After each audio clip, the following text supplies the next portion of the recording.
Good afternoon. My name is Kevin Kuhn. This is my e-presentation for etd543, and it's summer 2011. This is titled Sharing Ideas, Tips for Teachers to Communicate Within Their Department.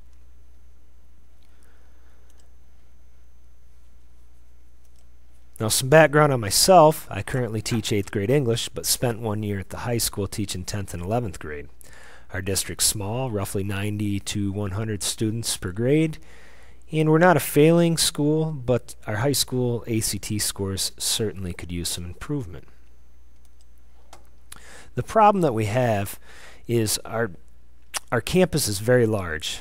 In fact, there's a river between our high school and our middle school, and there's no communication between staffs whatsoever, unless we have one gigantic PD day, usually at the beginning of the year.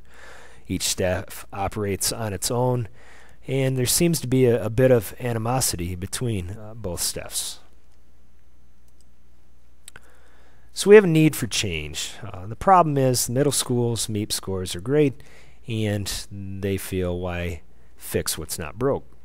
And the high school attitude is our ACT scores must get better, and there seems to be a gap in knowledge from students, or between students entering the high school, and the high school teachers believe that they have to teach things that are not in their GLICs and should have already been addressed. Because I'm familiar with both staffs, my solution is simple. I'm going to organize a professional development for the middle school staff and show them how to better communicate with their high school counterparts, as well as maybe bring them up to speed on some new means of formative assessments. Target audience will be 15 to 20 middle school teachers, 4 core teachers from each grade, a counselor, principal, special education teacher / resource room teacher, and 1 physical education teacher.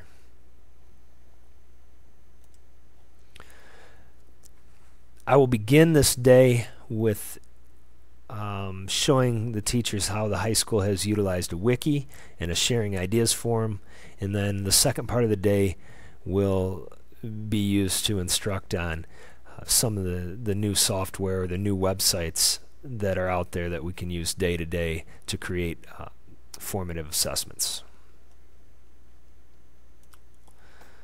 So I'll start by creating a survey, which I've already created on easysurvey.org, and basically, or maybe that's esurvey.com. Either way, I'll show you what it looks like. I have a screenshot right here. My first survey would be simple: yes or no. Have you ever logged on to the district wiki page? No, I understand this is blurry for you, but just simple questions, 5 to 10. Have you logged on the district wiki page? Have you used Edmodo in your class before? Have you ever heard of Glogster? And with that information, I'll be able to gauge what I need to cover, or what some of the staff already has a background with, their experience, if you will. The day will be divided into 2 parts. In part 1, I'll begin with showing how the high school uses a wiki. Once again, I will issue all the middle school teachers their login. I'll show them how to communicate with the high school teachers, and that looks like this. I'll go to the wiki page. We will all log in, and hopefully the server doesn't suddenly go down. And this is what it looks like. You have a sharing ideas link right here.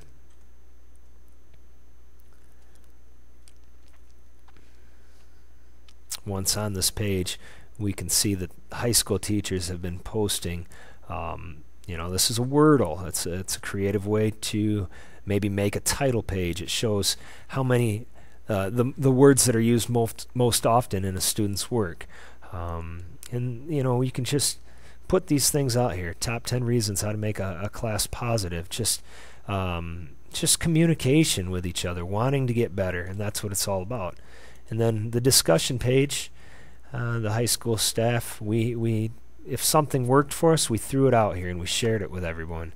And then we had feedback. People would reply to us. Notice this is high school staff only. Middle school has nothing like this.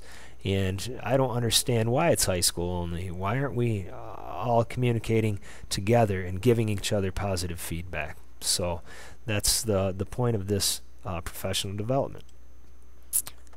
Part 2, I will be giving quick tutorials. Each person will have handwritten tutorials as well as be able to follow along with me as we peruse through some of these items.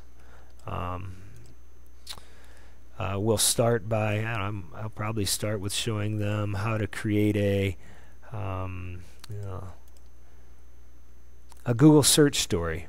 And I can't do that on this computer because YouTube is blocked. However, I created one for the book The Outsiders, and it was very simple and fun. And I'll use it to introduce that topic or that unit. And it's a Google search story. You go to Google, and it has to use YouTube because it creates a 30-second video. But right here, all you would type in, I put the author's name, S.E. Hinton. And over here, you have a choice of news, images, blogs. I can't tell you all of them off the top of my head, but I would put S.E. Hinton and books. That's another link. And the Google search would go to a bunch of book covers, and of course one would be The Outsiders. And then I would put greasers in here and images because the students need to see that, and then socials in here and images once again, and then Oklahoma for the setting and a map, and set it to some country western music, and you get a 30-second commercial that's very creative. So that's one thing we might do. I'll also show them how to use Glogster, which is a way where students can create a formative, use it for a formative assessment. Students create, which is what they want to do. They want something visually stimulating, as this is, pictures of the Revolutionary War. You can embed video. You can put your facts around here. Something different than your traditional test or quiz. And it also allows students to build a profile, and they can post it, and they can view others, and they can comment and offer positive feedback. And it's all online, which 7 hours a day they're involved in some form of media. So that's where we need to go. Let me get rid of this Glogster activity. So after I've showed these different methods, I will do a group activity in which your core teachers will get together, and we'll have to somehow adopt maybe a PE teacher or something like that, or put the PE teacher with the special ed teacher and the principal, and they'll have to do something maybe cool for the school. Could be PE related, but anyway. And each group will draw out of a hat, and their item they might draw might say Glogster, or it might say Google Search Story, or Google Lit Tour, or Edmodo, and they have to create a formative assessment using some of that new software. Once they have it done, they'll log onto the wiki, they'll post it on the wiki, and in the afternoon when we come back, we will view everyone's as a whole group. On the projector, I'll pull them up, and we'll talk about them and post comments on each group's online through the wiki, and that will conclude that day. Now, for me to assess whether the PD worked or not for the next 9 weeks, I need to log on to that wiki every day and do some tracking as far as how many times it's being logged onto, who's using it, how many posts are being made, what software is being used, or what website is being used in the classroom. And I also need to administer another survey. And this second survey will have longer questions. Let's see if I can find that. Here we go. Approximately how many times have you accessed the Sharing Ideas page since the professional development? Hopefully this says something like 30 to 60. List what you have used as far as software, Edmodo, etc. And there's more detail in the responses. They can provide written explanations, frustrations, and such. And that is the information I'll use to create some graphs for the second PD day, which would be 9 weeks later. I would highlight the people who are doing the new things and share some of the new creations. And we would discuss frustrations, and hopefully we would have fostered a bit of a relationship between us and the high school staff. Now, I hope you enjoyed my presentation. Thank you for taking the time to access it.